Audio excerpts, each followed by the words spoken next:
Hello everyone, कैसे हैं आप लोग। तो आज हम डिस्कस करेंगे, रिसेंटली यूनियन कैबिनेट ने अप्रूव किया है पीएम डिवाइन स्कीम।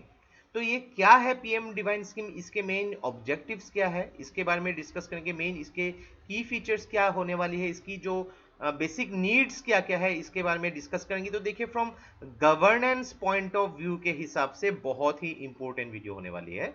तो इस वीडियो को एंड तक बिल्कुल देखते रहिएगा। और इससे पहले अगर आप लोगों ने हमारे चैनल को अब तक सब्सक्राइब नहीं किया है तो इसको प्लीज सब्सक्राइब कर लीजिए, ताकि आने वाले ऐसे ही वीडियोस के नोटिफिकेशन इसी तरह आपको मिलते रहे। तो चलिए आज का वीडियो शुरू करते हैं। तो रिसेंटली यूनियन कैबिनेट ने अप्रूव किया है एक नई स्कीम जिसका नाम है पीएम डिवाइन। तो पीएम डिवाइन का जो फुल फॉर्म है, prime ministers development initiative for a north eastern region. तो ये स्पेशली ये स्कीम जो है नॉर्थ ईस्टर्न रीजन के लिए ये स्टार्ट किए गए हैं, अनाउंस किए गए थे। तो ये एक्चुअली अनाउंस किया गया था ड्यूरिंग इस साल का जो बजट है 2022-23 का जो बजट, इसके बारे में मेंशन किया गया था कि देखिए, नॉर्थ ईस्टर्न जो एरिया है भारत में, उसमें जो भी डेवलपमेंट गैप्स है उसको फिल करने के लिए, या फिर हम देखेंगे कि रेस्ट ऑफ इंडिया के साथ नॉर्थ ईस्टर्न जो भी स्टेट्स है, यहाँ पे हर कुछ चीज़ों में, चाहे आप डेवलपमेंट के सेक्टर में देखिए, यहाँ पे इंफ्रास्ट्रक्चर की सेक्टर में देखें, यहाँ पे सोशल सेक्टर पे देखें, हर जगह पे आपको वहाँ पे गैप्स दिख जाएगी, प्रॉब्लम्स दिख जाएगी। तो ये गैप को कैसे ठीक किया जाता है, तो उसके लिए जो है ये स्कीम लॉन्च किया गया है। तो ये बेसिकली एक सेंट्रल सेक्टर स्कीम है, यानी कि 100% सेंट्रल फंडिंग, सेंटर यहाँ पे 100% फंडिंग करेगी। तो ये स्कीम जो है, इसके बारे में एक्चुअली जो मेंशन किया गया था फाइनेंस कमीशन के रिपोर्ट में। तो अभी फाइनेंस कमीशन के बिकॉज 4 ही जो फाइनेंशियल ईयर बाकी है, तो 2022-23 के जो फाइनेंशियल ईयर से 2025-26 का जो फाइनेंशियल ईयर, तब तक इन 4 फाइनेंशियल ईयर्स में ये स्कीम जो है इंप्लीमेंट होगी। और टोटल यहाँ पे खर्चा जो होगा, यहाँ पे 6,600 करोड़, तो पूरे स्कीम्स में खर्चे किए जाएंगे।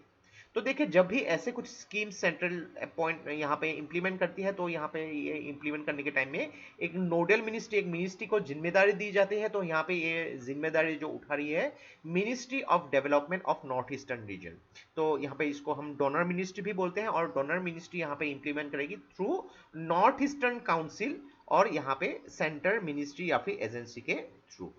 तो यहां तक हम लोगों ने पीएम डिवाइन के बारे में समझ लिया। तो मेन ऑब्जेक्टिव्स को भी यहाँ पे समझना होगा कि यहाँ पे देखें कि इंफ्रास्ट्रक्चर जो डेवलपमेंट होनी चाहिए, चाहे वो रोडवेज हो, देखिए उसके लिए तो अलग अलग होती है यहाँ पे, कि पीएम गति शक्ति स्कीम जो है यहाँ पे कनेक्टिविटी के लिए, जहाँ पे लगभग 110 लाख करोड़ जो है इन्वेस्ट की जाएगी यहाँ पे।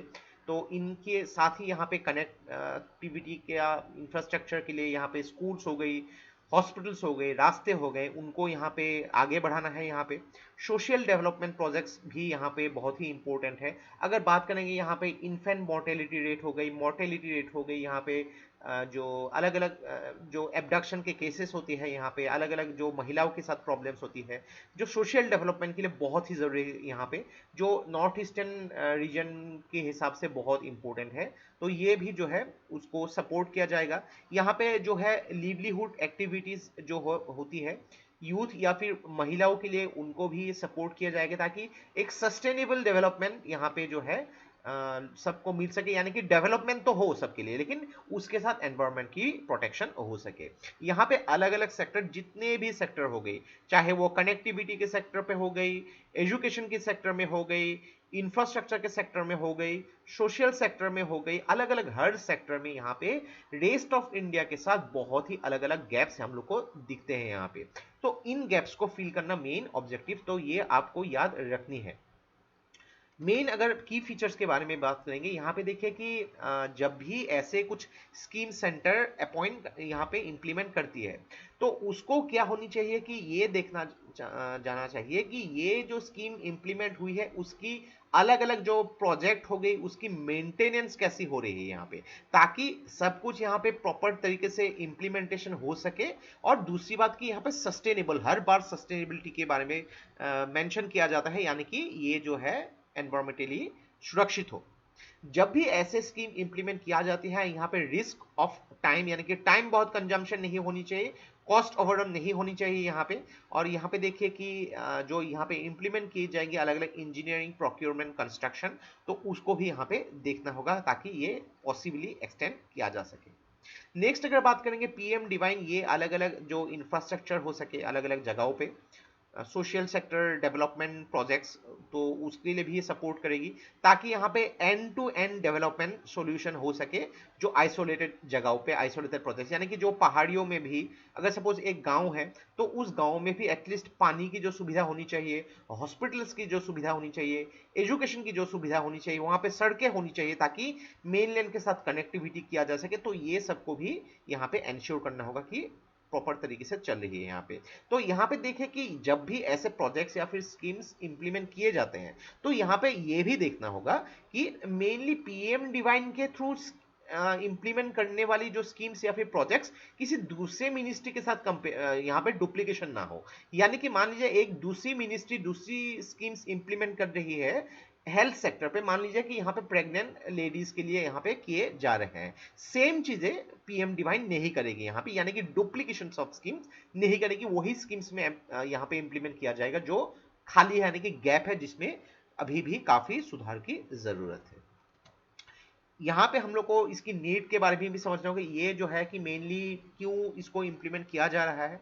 तो एक चीज देखिए, ऑलरेडी मैं कह रहा हूँ कि north eastern state rest of India से अगर देखा जाए, बहुत मामलों में अगर देखा जाए कल्चरली यहाँ पे एक यूनिकनेस है, स्ट्रेटेजिकली बहुत इंपॉर्टेंट, लेकिन बहुत मामलों में अभी भी बहुत ज्यादा पीछे है। तो बेसिक मिनिमम सर्विसेज जो होनी चाहिए ये नेशनल एवरेज से काफी नीचे है। तो काफी सारे क्रिटिकल डेवलपमेंट गैप्स, चाहे वो हेल्थ में देखेंगे आप यहाँ पे अलग अलग जो एक्सपोर्ट रिलेटेड देखेंगे, कनेक्टिविटी के हिसाब से देखेंगे तो बहुत ही नीचे है। तो यहाँ पे district sustainable development goal index 2021-22 के हिसाब से यहाँ पे उसको गैप्स को एड्रेस किया था NITI Aayog, United Nations development programme और मिनिस्ट्री ऑफ डोनर यानी कि development of north eastern region. तो ये गैप को मेन फील करना मेन ऑब्जेक्टिव है, ताकि यहाँ पे जो बेसिक मिनिमम सर्विसेज जो होनी चाहिए, यहाँ पे बेसिक मिनिमम सर्विसेज कोई भी सिटीजन को मिलनी चाहिए, उसको पहले तो एड्रेस करनी चाहिए।